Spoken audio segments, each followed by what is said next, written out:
Plus Dirt Racing is available now. Download your copy today.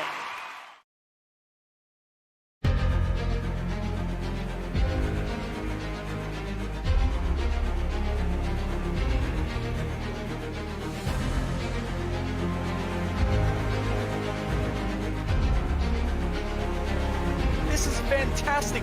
This is GT racing right now. He's got traction, he's got rid of the outside of both of them. Maloney! Oh, he's taking Anderson. Anderson's up top. Oh my God! Oh. Big crash. Oh my goodness, half the field's going to get rolled. Second very close. These guys are want to make their way through the field very quickly. Oh, there we go. Oh no! That's massive. This is it. This is over. I can't believe this. Oh my God! God, what?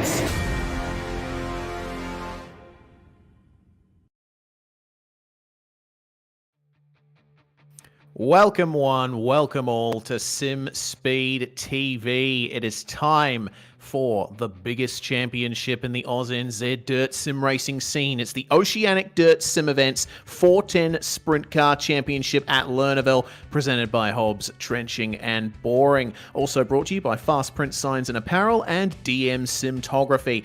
I'm Reese Gardner. Joining me in the commentary box is Dan Yeaman, with Jay Kennedy behind the scenes handling production, bringing you these pictures live on YouTube, Facebook and Twitch. Well, Dan, this is something I've been looking forward to for quite some time.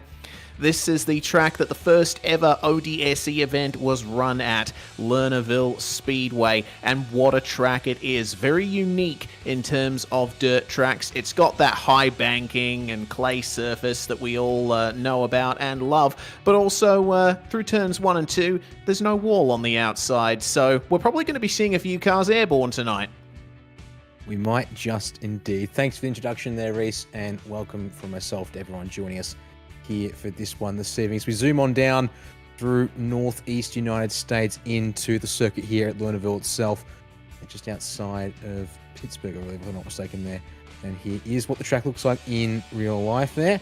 And, well, it is quite an interesting track indeed. As I said, very little, as I said, of that fencing on the outside. So certainly can be a high-risk situation if you get hung up high, or potentially a bit of contact as you fly out over the edge of the circuit round 1 and 2. And unfortunately, therefore, has made a bit of a name of itself if things go horribly wrong down the backstretch as well.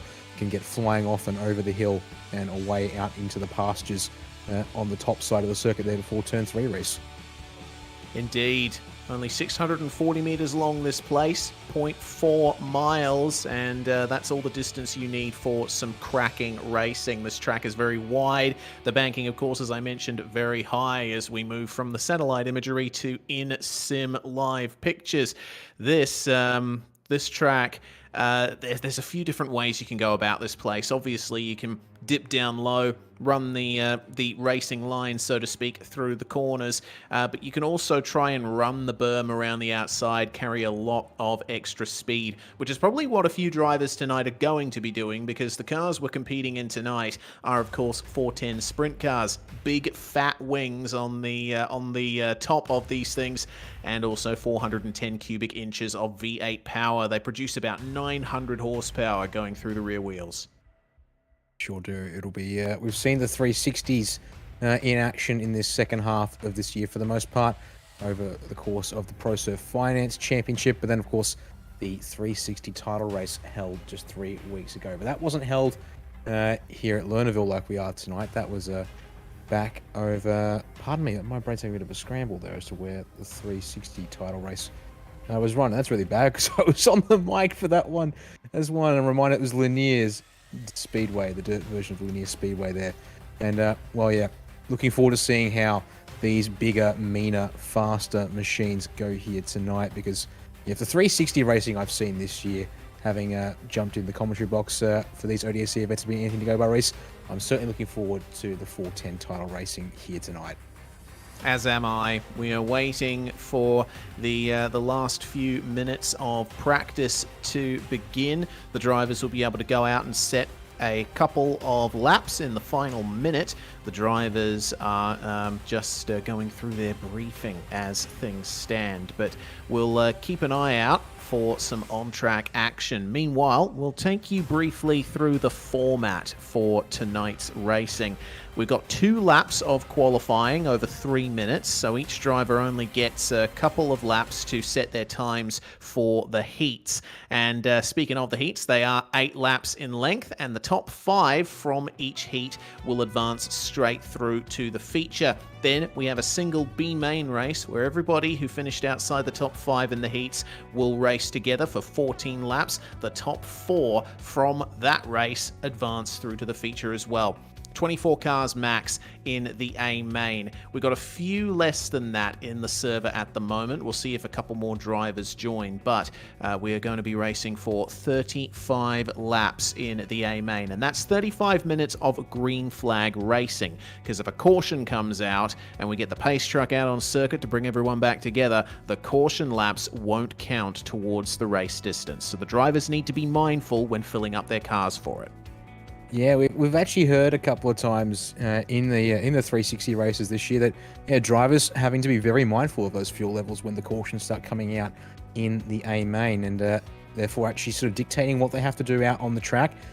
Drivers having to really work low lines and therefore be able to scrub off speed through the turns and just run less power through these cars, because all those caution laps, even though you're not burning too much fuel when you're tottering around here, that's you have to have on board, of course, as you said there, Reese, to make sure you've got the power to put your foot down under the green flag conditions. We'll also have to think about the start zone in this event as well.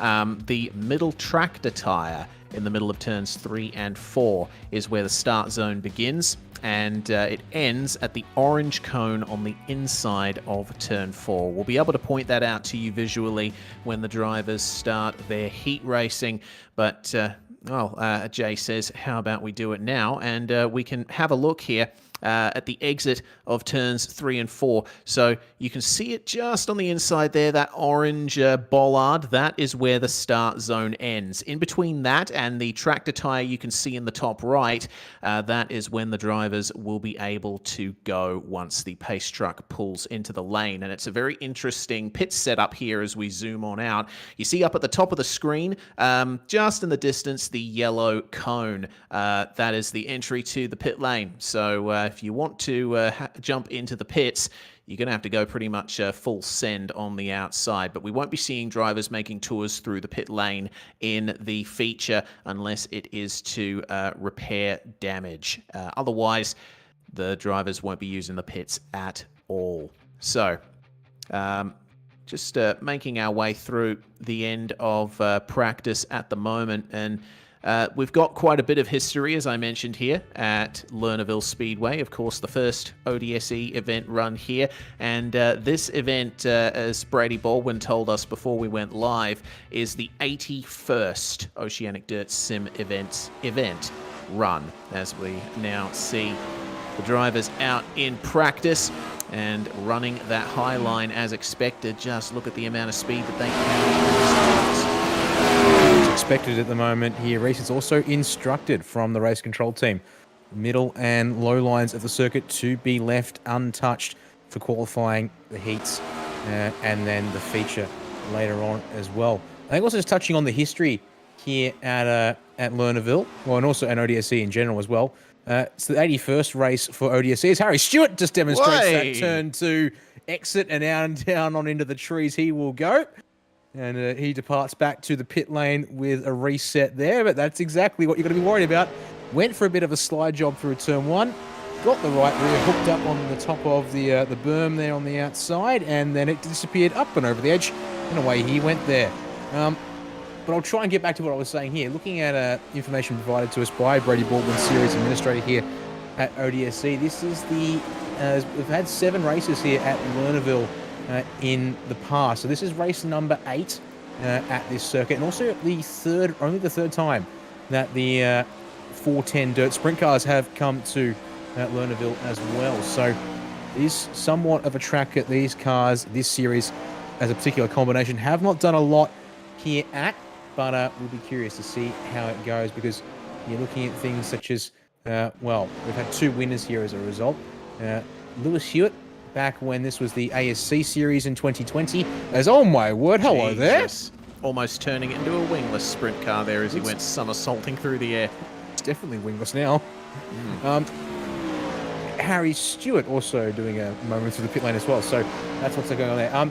So Lewis Hewitt, one of the winners at Lernerville in the 410s previously. The other driver, which if you're familiar with professional level iRacing, World of Outlaws dirt sprint car competition, this name is certainly no surprise. And you're not, is what I should be trying to say there. Back in 2019, in ODSE's first ever event, the 2019 Grand Slam in the 410s, Alex Bergeron was the other winner of a race here at Lernerville with ODSE. As drivers now either were permitted to use the bottom line or potentially getting things a bit crisscrossed. I don't know, we'll see here, because I'm seeing a bit more middle and low line usage, so I presume they've been given permission whilst we've been talking here, Reese. Yeah, seems that way. So we'll see how things go for the drivers towards the end of the practice session. In terms of times, Clayton Davies in the number 1 car is the top, with Josh Barry and Brent Hobbs very close behind him. Tim Ryan and Sean Stevens completing the top 5. And of course, Clayton Davies has the number 1 on his car because he was the last winner of the ODSE. ODSE, I believe, 360 Sprint Car Championships or the Grand Slam. I'm not too sure. My memory fails me as well, but it's guaranteed that the winner of this event will get to carry the number 1 in the 410 Sprint Car Championship coming up in 2023. So there are the results from practice. Davies, Barry, Hobbs, Ryan and Stevens, with Thomas Mitchell, Nathan Van Der Wacker, Daniel Boyd, Leo Heaton and Braden Shute rounding out the top 10. And we are into the qualifying session here for the Oceanic Dirt Sim event 410 Sprint Car Championships. And one of the first drivers out on the track is Max Lumsden, followed by this guy, Harry Stewart, part of the United Sim Sports squad. He is on a warm-up lap at the moment, just running that high line, and then he gets on the power and flings it into turns 3 and 4, and we get to have a little tour around Lernerville Speedway. Running the high line and going down to the middle through turns 1 and 2 is Harry, and trying his best to keep away from the berm flat out through these corners, just using the brakes to turn the car. 11.6 from Harry Stewart to start things off. That is mighty quick. It puts him a 10th clear of Leo Heaton, who's provisionally in P2. Unfortunately for Heaton, he found the fence as everyone opts to start doing some moments off of turns 1 and 2. Alan Tacken here in the number 21, yet to put a time on the board. We'll see what he can do as he comes around to complete his first lap there at 11.88. He's good enough for P4 at the moment, but he's got one more lap chance maybe. We'll see if he can keep the momentum up here. Keeps it up mid-high through 3 and 4. Brings it to a close there. And he does improve slightly, but not enough to change places as more drivers clock their times in. One of them here being Darcy Wilson, coming around to actually start his first lap now. And oh no, gets it all kinds of crisscross there. That will earn that first lap there, Reese. But one more chance to get a lap that's competitive on the board here.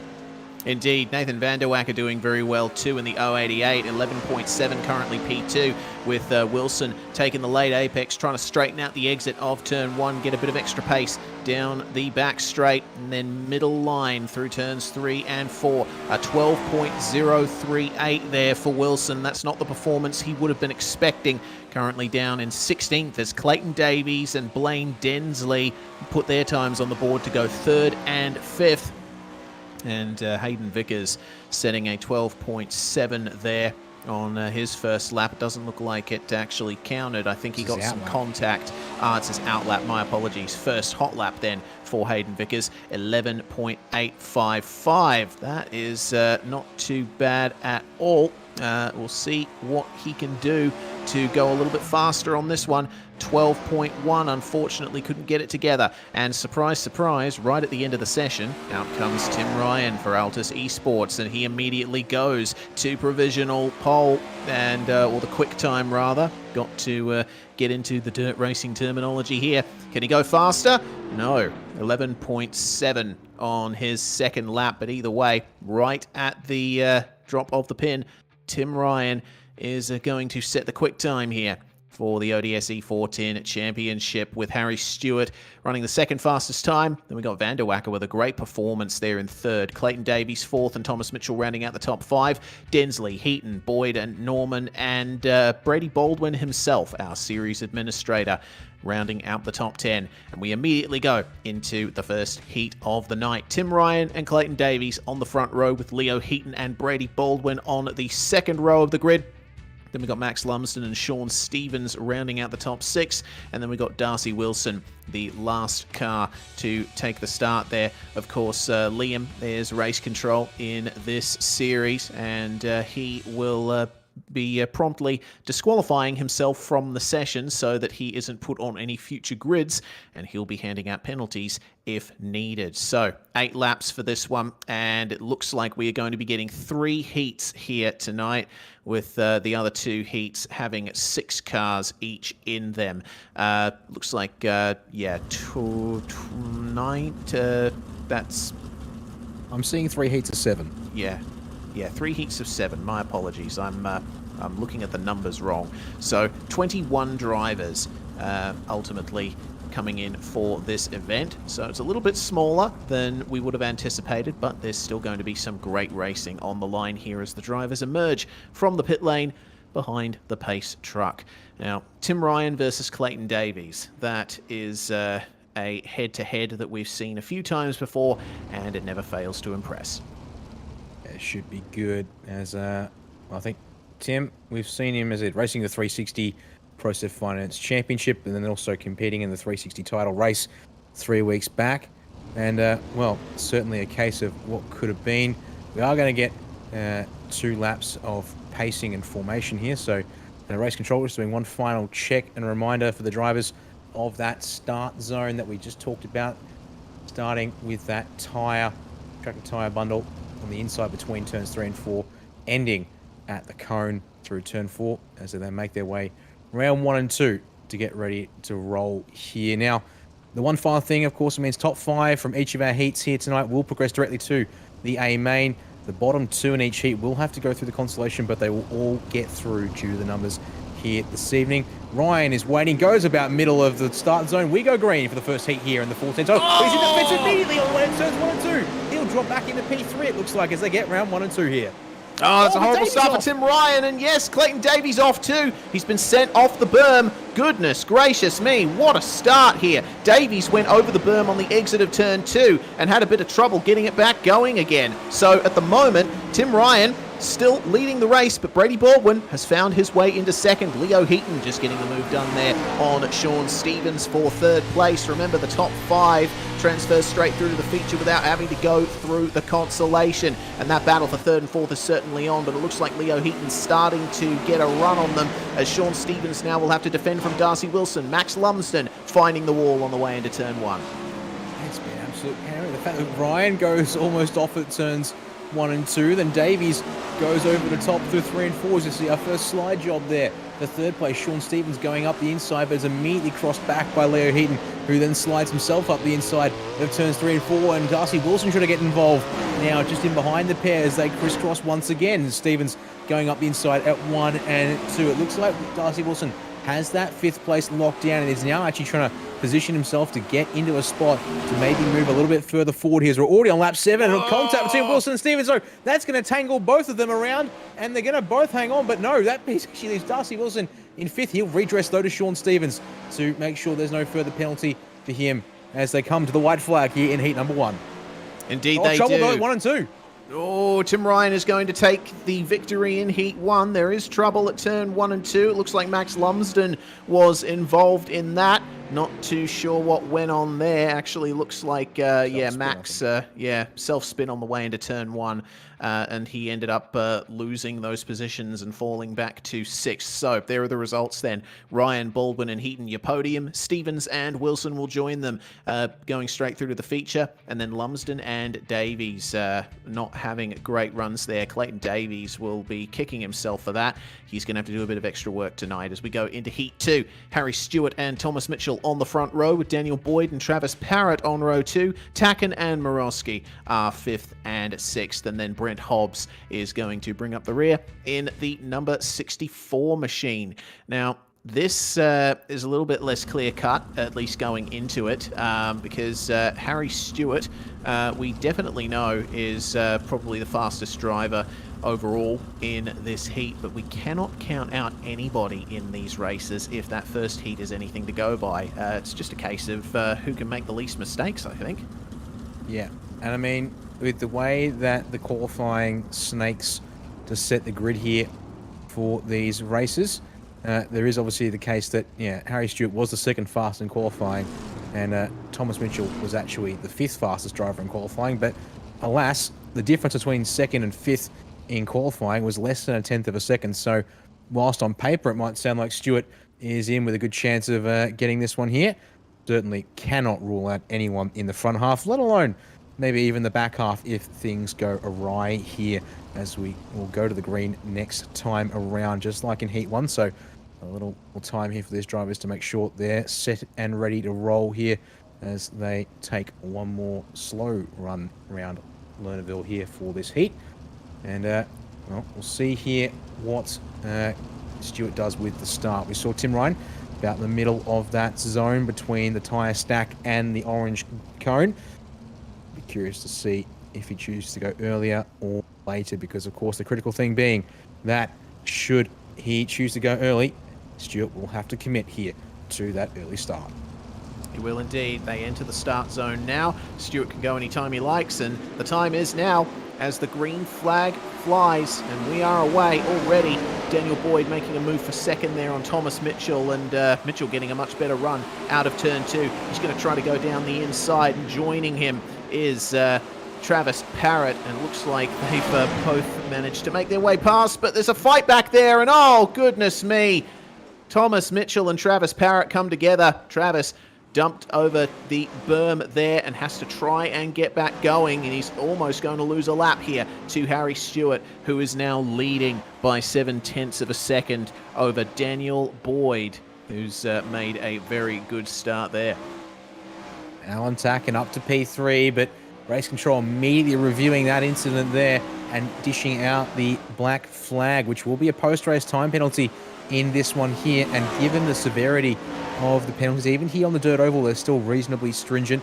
Should see that sixth place driver of Thomas Mitchell in the O2 machine get promoted back up into the top five once the race completes. So that will more or less seal the deal and give him the promotion through to the A main directly here, as we focus in on Braden Morosky for a second. They're having a bit of a moment through turns 1 and 2 that Reese, but seem to gather that back up again there through 3 and 4, already onto the penultimate lap. And well, I thought maybe there was a chance someone could play spoiler here in this second heat, but Harry Stewart already up to 1.3, 1.4, nearly 1.5 seconds as he comes to the white flag.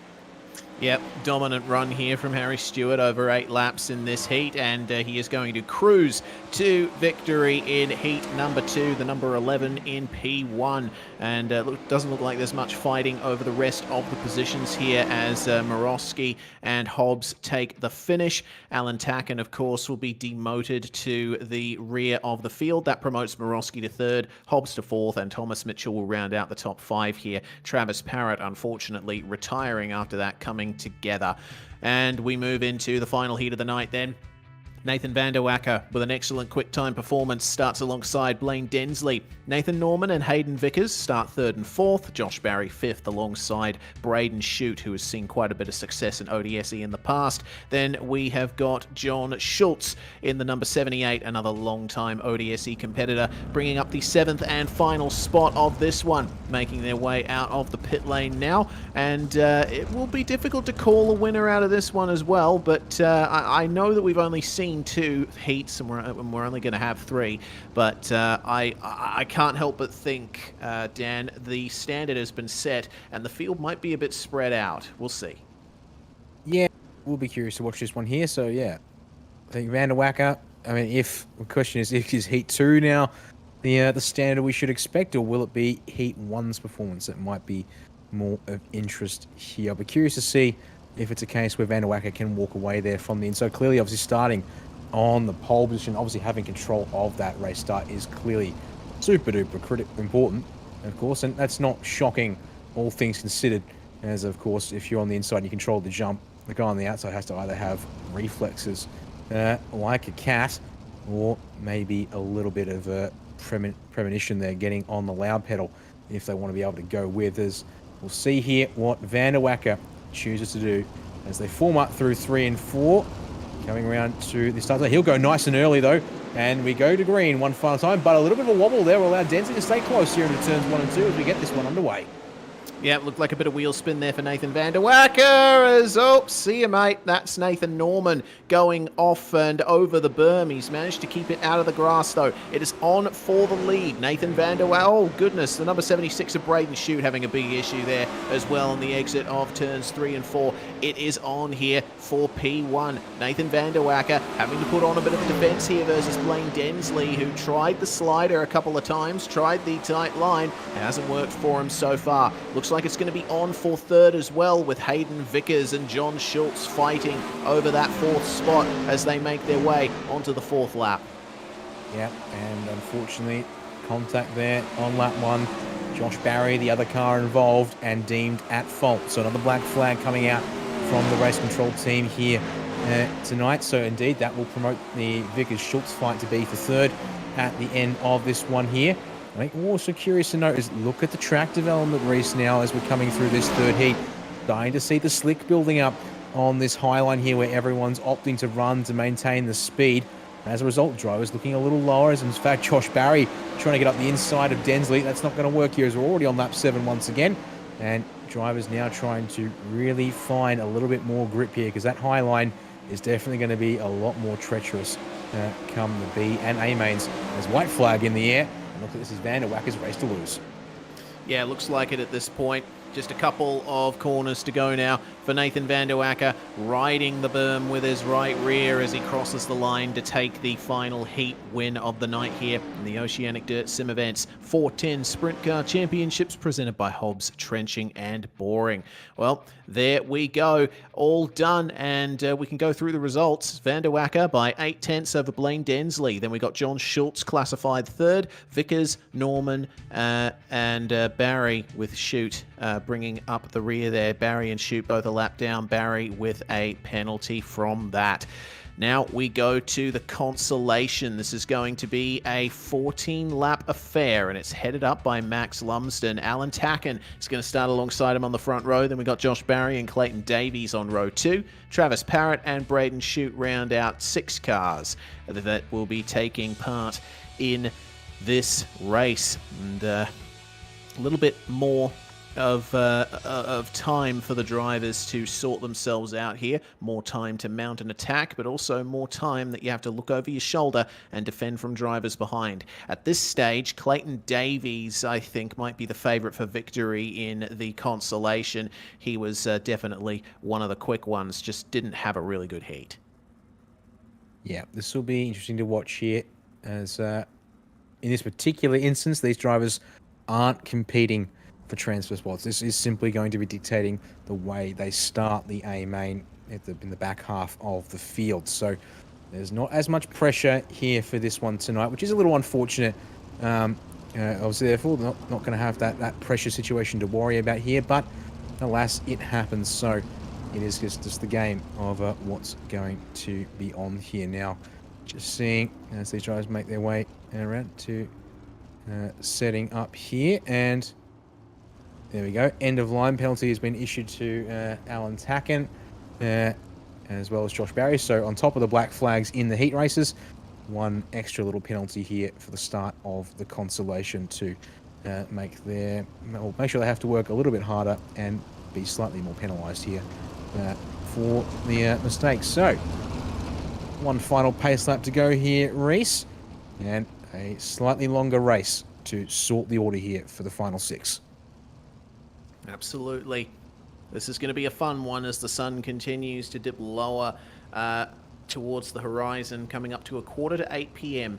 in sim time. So the drivers will be getting the sun in their eyes through turns 3 and 4, and they'll be getting Max Lumsden's dust in their eyes as well as he gets a great start. Unfortunately, not the best of starts for Travis Parrott and Braden Shute, along with Josh Barry as well. Barry falling to the rear of the field as, goodness me, Max Lumsden is having to really fend off Clayton Davies here, who is riding that berm like a horse. He's a cowboy and he goes yeehaw up the inside. Let's go for the slide job here for Clayton Davies, and it's worked. Yeah, no surprises. It will eventually work as, Alan Tacken's going to run over the top of the berm in 1 and 2. He does not fly off over the edge. So unfortunately, not unfortunately, it was keep him on the road and in 6th place. But yes, that could have definitely been a lot worse. Small drama for Travis Parrott as well on the exit of turn 2. Sees him now drop in behind the recovering Tacken. There is big slide and loss of control for Max Lumsden, as well as I think Tacken maybe had another moment there. No, Tacken's gone over at 1 and 2 again. He races it on for 2nd place between Shute and Lumsden. Yep, indeed. That's a big shame there for those drivers. But yeah, it is on for 2nd. Shute making his way up from the final spot on the grid. And of course, he was helped by the penalties for Tacken and Barry. But to see him elevated here to 2nd place is nothing short of magnificent. And it looks like he might be making a tiny bit of time up on Clayton Davies as things stand. There might not be enough time for him to really mount an attack, though. Shute is the fastest car on track. Oh dear, that's another problem there for Lumsden. Looks like he is safe for 3rd for the time being. He's got Travis Parrott up behind him, who's continued to have issues with the berm here. But we flick back to number 76 as he is faster again than Clayton Davies. Took almost 3/10 out of him. Shears, we're coming into the final 5 laps of this race here. Davies has got Josh Barry directly ahead of him here, so it's a case of Davies trying to maybe just be careful, be considerate and be patient here, and also trying to find a spot perhaps to get the job done. He'll go low through 1 and 2 here to try and get past number 14, but it's not going to work. Shute a little higher, maintain a little bit more of that momentum. Ever closing bit by bit. Was actually slower last time around, mind you. Goes low through 3 and 4, does the 76, as it's just 3 laps of racing here. And going to try and slide up the inside of your leader, but not able to get there on the exit of the turn, as they've got more traffic there. I believe that's Alan Tacken, the 21. Yes, 2 laps down there now, with just 2 laps to go here, Reese. Got into the wall on the way into 1 and 2. My apologies. That's stymied his run just a little bit, but he's continuing to attack here on Clayton Davies as he's now wedged up behind Josh Barry. To the inside goes the number 1, and that's a big problem for the 56 there.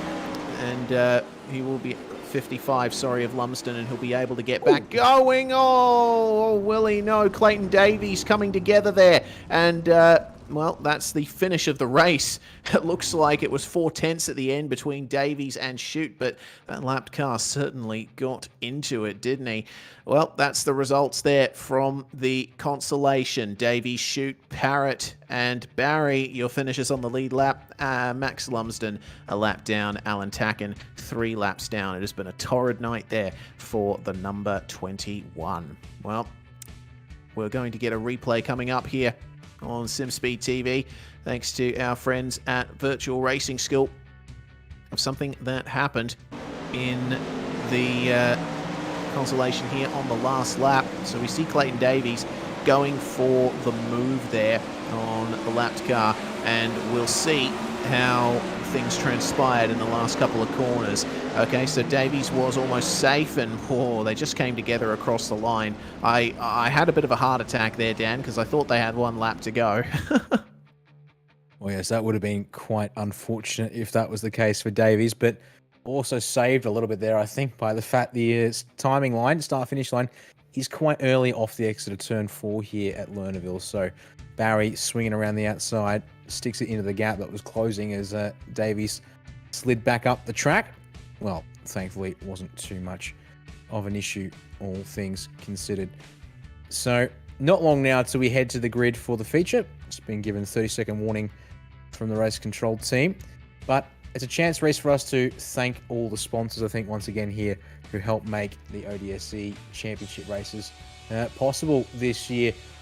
Hobbs Boring and Trenching coming on board as the title partner for both this 410 championship race and also the 360 championship race 3 weeks ago, as well as we see their Fast Sprint Science and Apparel and DM Cinematography. So great to have trio there of local businesses supporting this event and this series and keeping ODSE going into the end of 2022 and then eyes forward to 2023.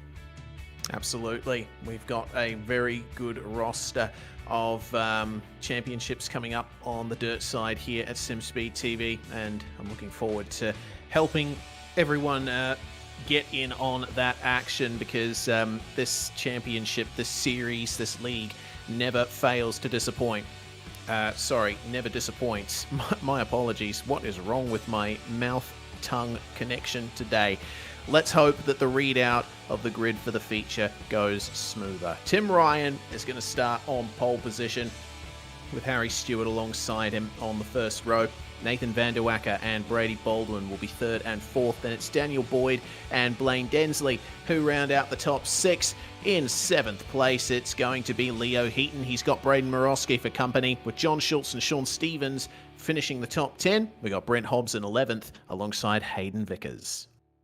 We do P12 for this feature race. If I could find it, I would get to it correctly.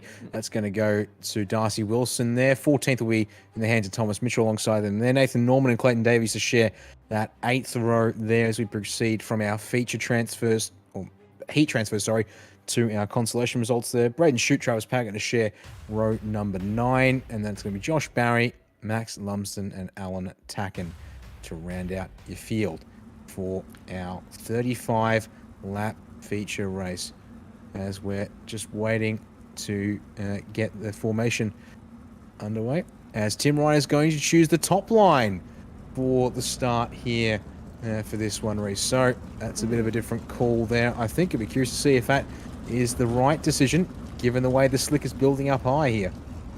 Yeah, very interesting indeed. It will mean, though, that there's potential for starting reasonably middle of the road on the high line, and there's a little bit of fresh clay there between the low and high lines that Tim could potentially take advantage of. Either way, it's going to be a titanic battle here with Ryan and Stewart coming off the front row.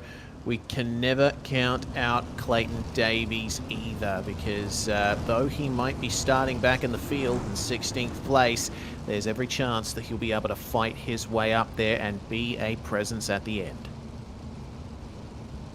You're not wrong at all.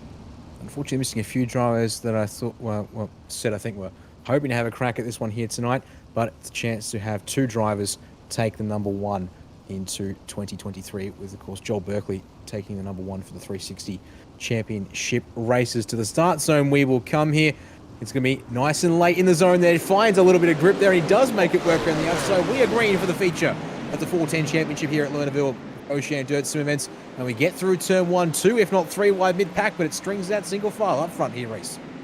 Yeah, it does indeed. A little bit of defensive line there from Brady Baldwin, who's found himself in second place. He is battling with Stewart here, and it is the over-under from Harry Stewart to get back into second place as Baldwin almost goes over the berm there. We haven't seen any cars do that so far, touch wood. Someone's probably going to do it at some point. We'll have to wait and see. But as things stand, Nathan Van Der Wacker now pressuring Brady Baldwin for that third place as we head into the first couple turns at the middle of the field. Going very narrow is John Schultz, and trying to fight his way up into the top 10 as we focus on drivers going around the outside here. Thomas Mitchell working the high line very well there, and a very close battle here headed up by Josh Barry and Brent Hobbs, and they've got the entire rest of the field behind them here as down to the inside. No, Harry Stewart, there's been a big problem there for Harry, and he didn't have the best of starts. Now he is all the way towards the back of the field in 19th spot. Looks like he might have gone over the berm. Yeah, that would be the probable cause of what's happened there, unfortunately, for Stewart there. Going to need a caution or two to get himself back into the fight, but so far, clean at this stage. Touch wood as they continue to work too wide through most of the turns, focusing in here on the fight between John Schultz and Max Lumsden. They're currently scrapping over 13th place at the moment, just in front of them still, Brent Hobbs and Josh Barry as well. The first caution is out as, Clayton Davies is around there at turn 4 as well. So another driver that we were expecting to be competitive brings out the first caution of the night. And it looks like he did it all on his own. We get a replay of it going through turns 3 and 4. He just got up on the berm here through turn 4, and right there, that is where he lost control of his car. Wheels weren't touching the ground at that point, so unfortunately he had to slow to a stop, and that's what brought the caution flag out. The pace truck races out of the pits to get everyone in order. Thanks very much, of course, to Virtual Racing School for their continued support of us here at SimSpeed TV. We'll also get an eye in to what happened to Harry Stewart here. Was second behind Tim Ryan, and he did exactly the same thing as Clayton Davies did, and got a bit of contact to the rear as well. That might have given him some trouble in the right rear, but these cars are pretty strong when it comes to the suspension and hits like that. I do see that the bars are bent a little bit on the rear of the car, but it doesn't seem like it's affected his suspension all that much. I think he was just slow enough there that, yeah, hasn't done him too badly. But, yeah, of course, get just a little bit too high, grind the car with it touching the bottom of the chassis rather than the tyres. That is going to cause some problems here. So, looks like as we get ready to restart, and Tim Ryan has opted to go low for this one. So, back to standard option here for this restart. We are going to go double file as they all tighten up the formation. And it'll be Nathan Vanderwacker's turn to try and contest here for the lead of the field as we get ready to go back to racing with lap number 10. Middle of the zone, plenty of slick there, but good launch from Ryan at the front. We go back to green, and plenty of two-way. One car tapping the fence there. I think that was Sean Stevens up high in the 26, but we stay okay. But no! Contact Stevens is over the edge and into the grass. Oh no, Sean Stevens, he is way off the track at the moment. He's going to struggle to get back on there, and he'll have to do it at some pace, otherwise the caution will be brought out. There's more contact there in the midfield, and the yellow flag has been brought out by Sean Stevens trying to get back onto the track, I think. That or trying to go for the pit lane, but I think he missed the pit entry. No, we're just going to see here what happens against the 79 Daniel Boyd, who was running, and there was another car there as well. I think it might have been, could have been, unfortunately I can't tell you at this moment who it was back at the moment, but you can see that Stevens, and then tries to get going and then aborts, but that speed differential before he gets to the grass, that looks to have been enough there to bring out the yellows once more, as Sean Stevens has gone to the pits to take repairs. Clayton Davies has gone to the pits as well to take some repairs, so they'll have to park up there and wait for everyone to go round. Indeed they will, but it's still Tim Ryan who leads the way, and he has been completely untroubled for this whole event so far. Won his heat, didn't have to take part in the consolations, and has led every lap so far in the feature. So at the moment, he is the man to beat, and the drivers we were expecting to challenge him, Harry Stewart and Clayton Davies, are nowhere to be seen up at the front. They have both suffered issues so far. At the moment, it seems like Nathan Vanderwacker and Brady Baldwin are Ryan's closest competitors, and they have put on some fantastic performances. But the problem is they've been getting in each other's hair a little bit too much, and that's allowed Ryan to get away. If they can work together and try and do a two-pronged attack on Tim Ryan, then maybe we'll be seeing a close race here for the top three. Either way, it is time to go for the start. That looked quite low there from Brady Baldwin, but he's managed to get it going and up into second. As to the inside goes Blaine Densley there, very low down, and he's going to go for another slide job there. There's fresh clay on the inside that they can use there, but they'll... Contact.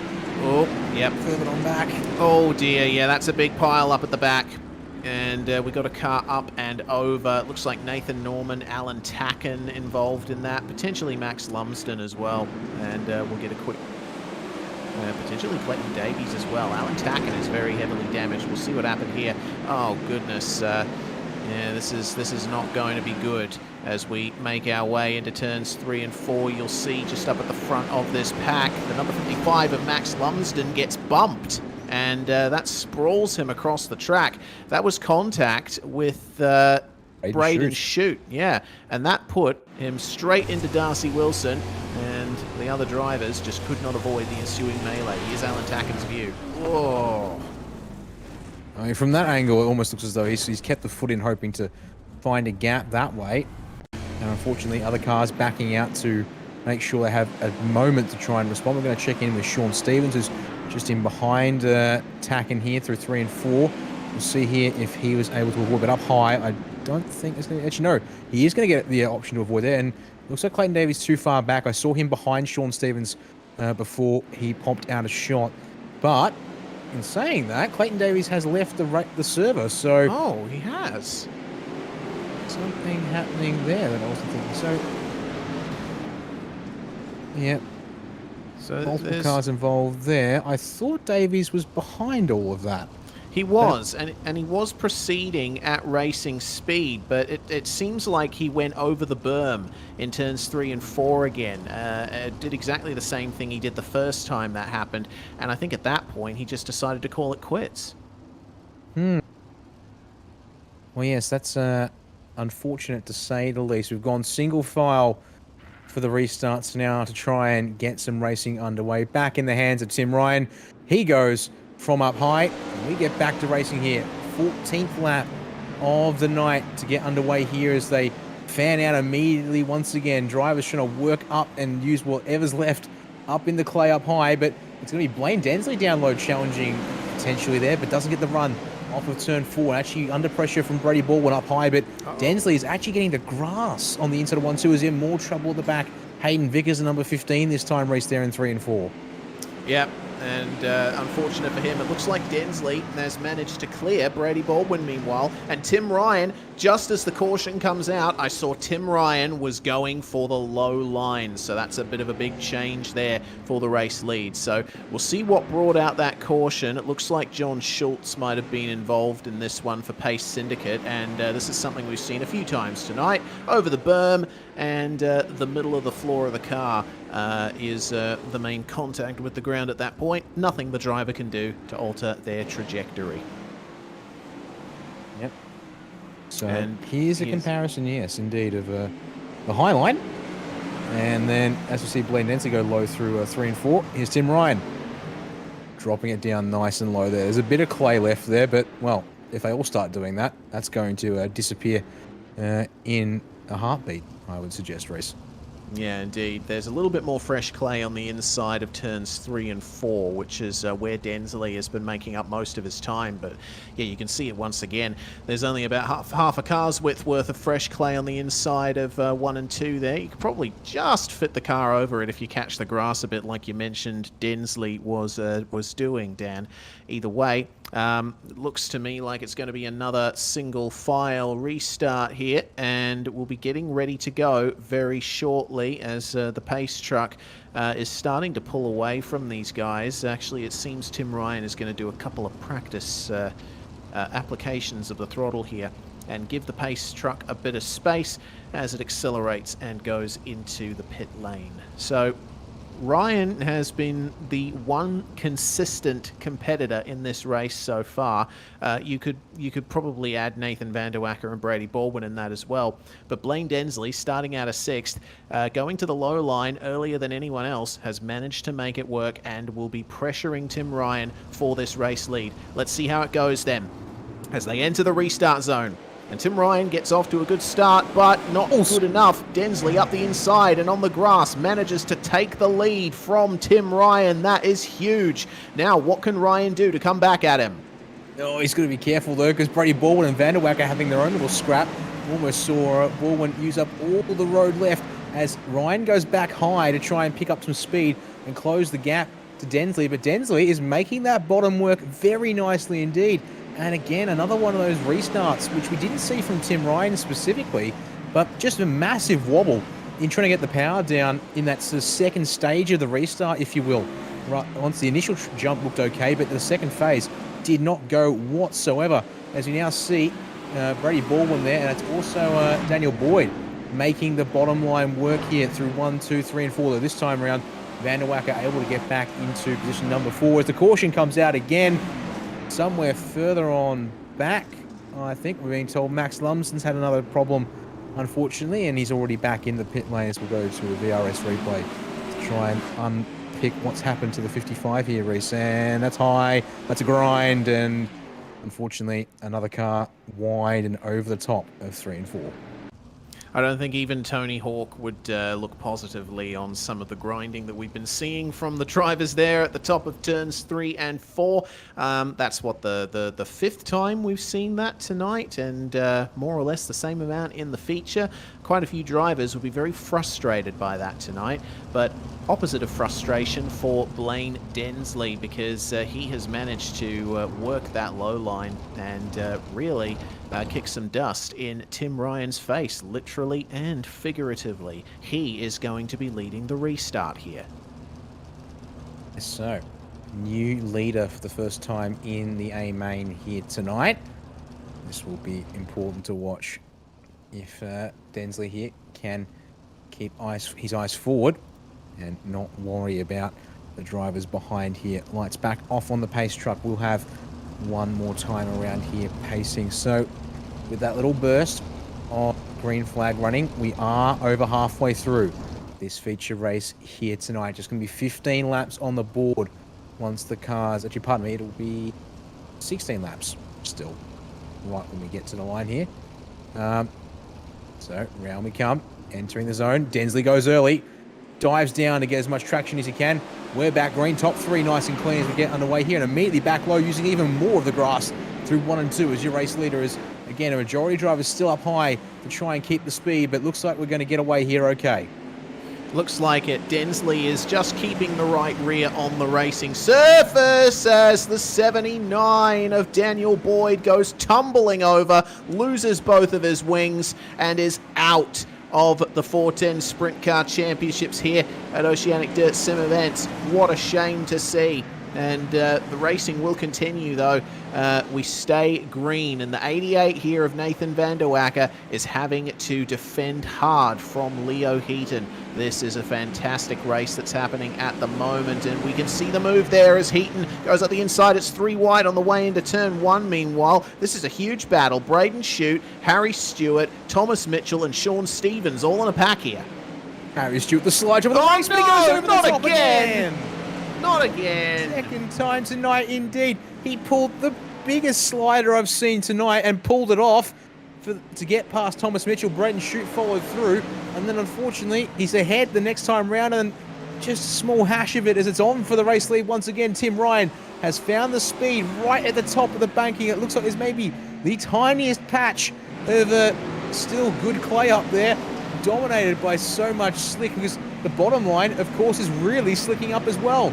As we come round 1 and 2, you can see he's getting ever closer here with the overhead chopper cam, Reese. Only a matter of time, I think, with the momentum, if he can get his nose back ahead here.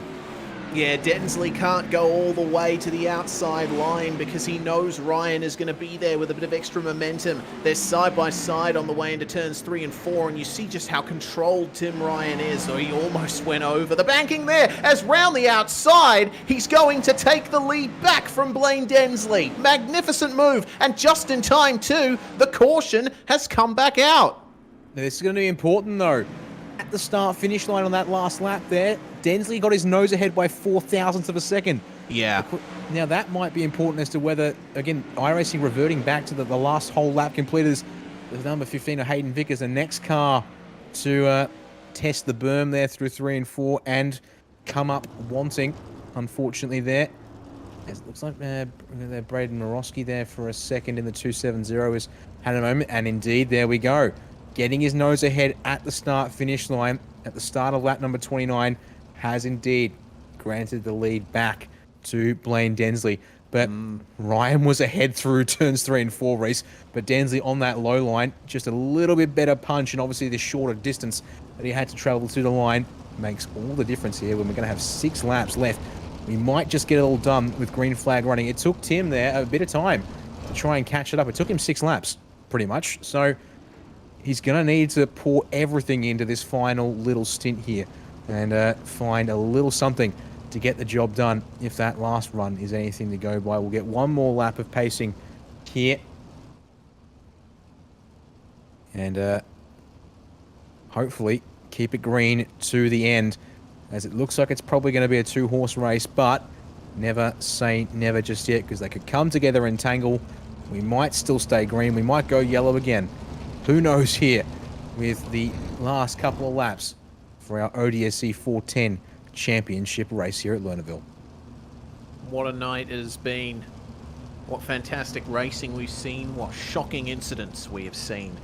Par 4 the course at Oceanic Dirt Sim Events, as Blaine Densley will lead them away for what we hope will be the final restart of the night here. Densley once again right down to the bottom, but Tim Ryan is leading the charge around the high line. He's going to be dragging Baldwin, Van der Wacker, Heaton and Barry along with him as they're side-by-side battling on the inside between Brent Hobbs and Braden Shute. They managed to work themselves out there.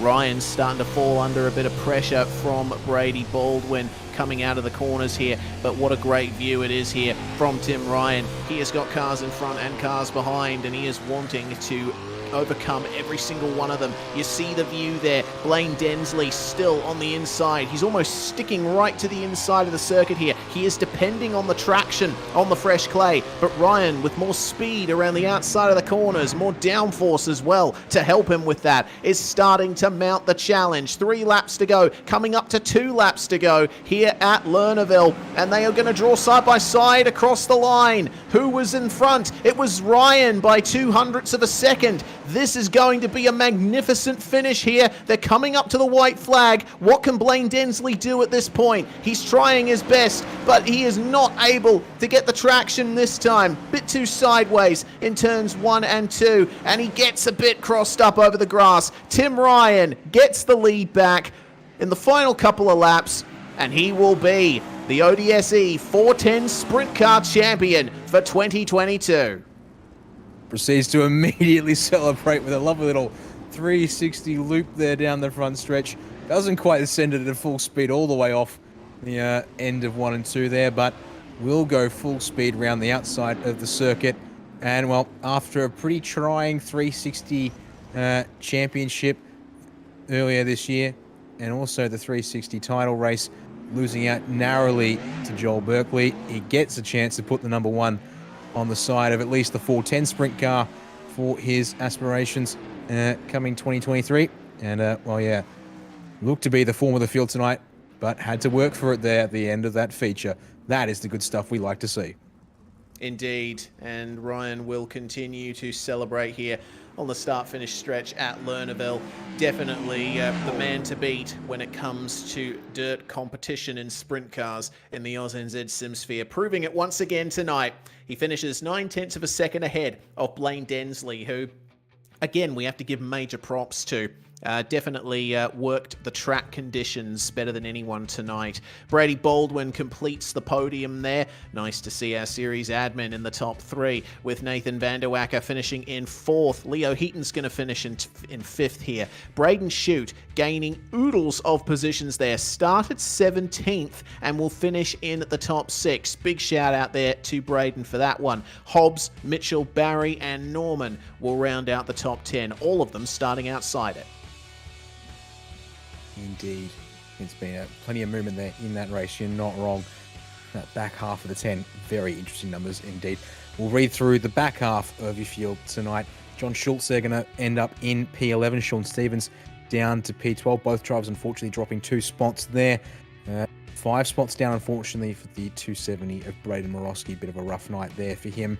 Hayden Vickers, then the last of our retires, I should say, the first that comes up here on the screen. 14th is where he's classified. Harry Stewart, unfortunately, pushing hard and finds the berm a couple of times, ends up in 15th place ahead of Daniel Boyd, Travis Parrott, Max Lumsden, Alan Tacken, Darcy Wilson, and rather shockingly perhaps, the defending 410 championship driver, Clayton Davies. Our first retirement is scored as 21st and the final driver on the sheets. Well, we'll now go to a couple quick interviews. We'll start, of course, with the championship winner and race winner here. To you, Reese, standing by with Tim Ryan. Indeed. Congratulations once again, Tim Ryan. It's another win on the board for you in 2022, and you'll get to carry the number 1 on the 410 Sprint Cars in 2023. Must feel good there, though. You definitely had to work for it at the end. Yeah, you guys were probably having a good field day with me.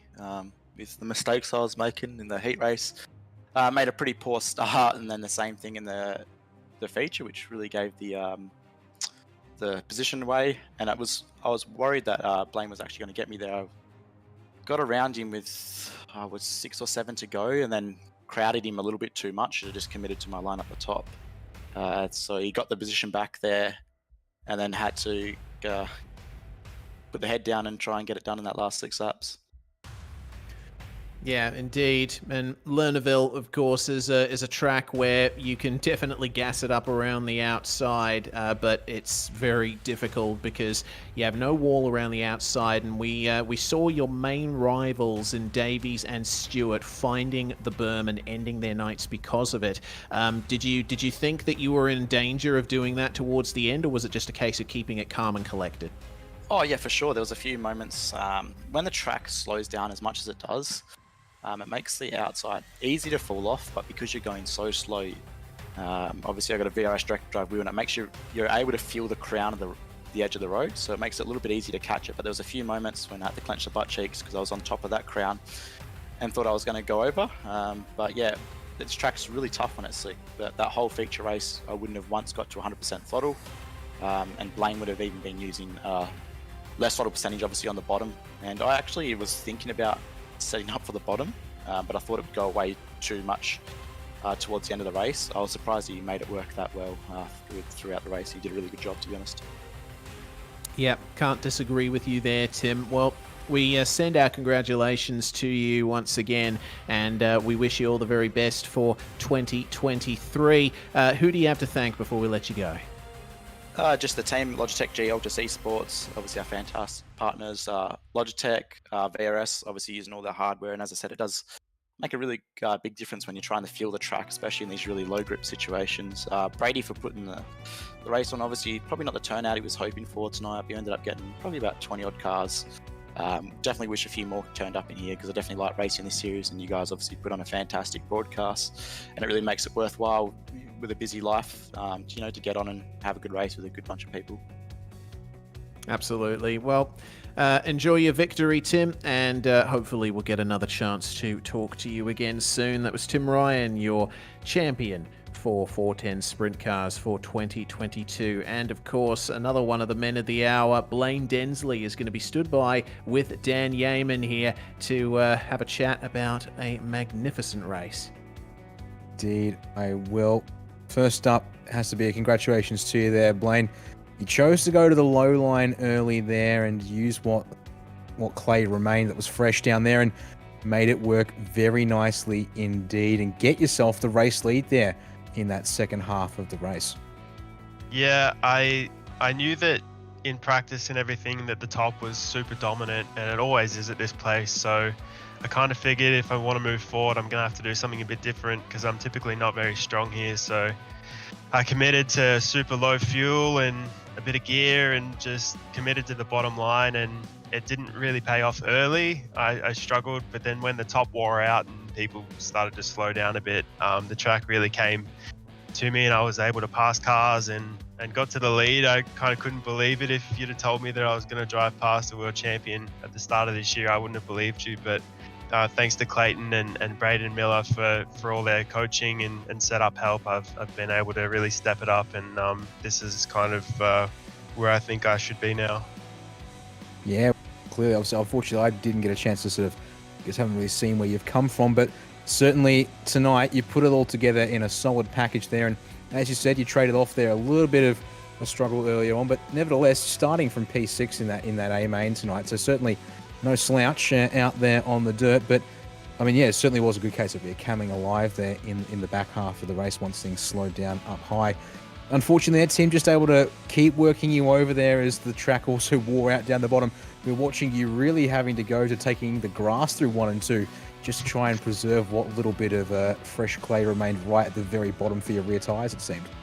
Yeah, that was pretty much it. As the track got thinner and thinner down there, I had to get more and more desperate to hook into the grass to help rotate the car. And the way I set my car up, I really couldn't run at the top. I didn't even have enough fuel to run the top. I was close the whole time, just trying to keep the car as light as possible. So I knew that once he got momentum up and started to catch me, that he was going to be hard to hold off.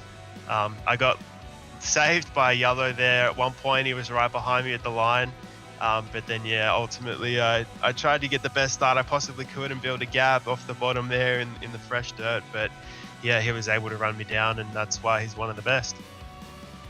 Yeah, he sure is indeed. But don't discredit yourself by any means. And I think, yeah, you said you're pretty impressed with how you went. And I think, yeah, hold your head high and look forward to seeing what you can do then when it comes to further refinement of what you've learned this year, taking it forward to 2023.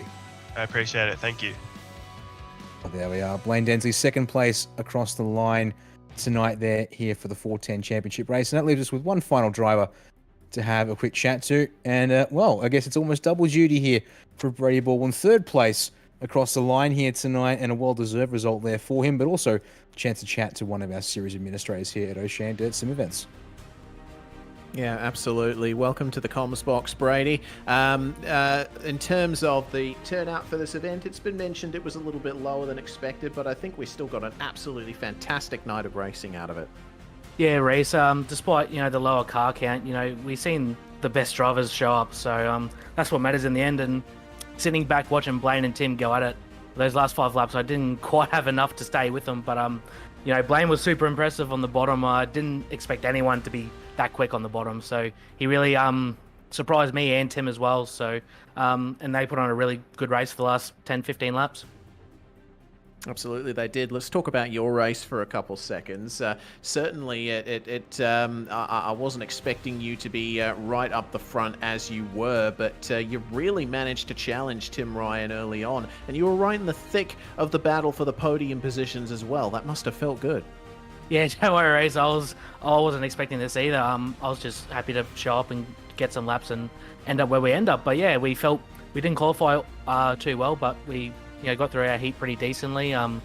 Davies made a mistake there, so he capitalised on that. And the feature actually did not feel good at all. For some reason, just the car felt really off, and don't know if it was just too tight for the track at the start. But we got better towards the end of the race, and we sort of paced Tim there at the end, and just didn't want to push the car and go over the edge. It's a really tough racetrack, so I've seen that. I had a little bit of a gap back to 4, so didn't really push it too hard at the last 5 laps and brought home P3. Well, 2022 is coming to a close very rapidly. Where on earth has this year gone? But 2023 is going to be another massive year for Oceanic Dirt Sim Events. You've got plenty planned behind the scenes, obviously. Yeah, certainly. We wrapped up our 2-week qualifier series last week just to get some more drivers involved. We had roughly 30 to 35 each week during the 360 Power Series, so we gave people the opportunity to try and qualify their way into the Invitational Series, and so far we've got another dozen drivers in that, so potentially a few more. So we won't be kicking off till March next year with the 410 Series, so we'll get to see Tim run the Altus ODSE 1 on the car for then, but yeah, we certainly got some big plans for 2023. Absolutely, and we look forward to being with you every step of the way here on SimSpeed TV. Anyone that you'd like to thank, Brady Baldwin, before we let you go? Yeah, just obviously want to shout out to Peter Hobbs at Hobbs Drenching and Boring for being the naming right sponsor for the 410 360 toll. He does a lot for sim racing and us at ODSE as well, so thank you to Peter Hobbs. TEH, a personal sponsor of mine, Owen Kelly, supports me massively, so thank you to him. All the ODSE partners are Fast Print Signs and Apparel, DM Cinematography, also ProServe Finance, Joe Daly for supporting the 360 Power Series, Zach Fallon of ZP Images for supporting the 410 Series earlier in the year, and obviously you guys for putting on the broadcast all the time. It's absolutely spectacular every time I get to watch it back, so keen to watch it back later on tonight, and yeah, bring on 2023. I echo that 100%. That's Brady Baldwin, their last podium finisher. And of course, the series admin of Oceanic Dirt Sim events. Well, Dan, that turned out to be a very good night indeed. But what else can we expect from the Premier Dirt Racing League in the Oceania region? I'm looking forward to what they come up with next, and I'm looking forward to 2023 as well. I sure am too. And well, yeah, it certainly was a case of, well, we thought our big hitters there, or some of the big hitters, I should say, sort of wheels falling off the wagon there early on, unexpectedly. But indeed, the one driver who remained, at least when it comes to the results there in the feature, Tim Ryan, though, under that pressure from Blaine Densley, and indeed, he said he wasn't expecting it. You know, if you tell him from earlier this year, he wouldn't have expected it, but I think that was certainly a well-deserved drive, and look forward to seeing what he can do. And the fact that we'll see the 410 sprint cars back out early in 2023 for their next multi-round championship, that will be, I think, a good way to get things started again for ODSE next year. Indeed. Thanks so very much for watching, everybody, and we want to give another huge thanks to the sponsors, Hobbs Trenching and Boring, Fast Print Signs and Apparel, and DM's Cinematography. You've been watching the ODSE 410 Sprint Car Championship at Lernerville. I'm Reese Gardner, it's Dan Yeaman alongside me, and Jay Kennedy, making everything happen behind the scenes. From all of us here at SimSpeed TV, we say bye for now, but certainly not forever.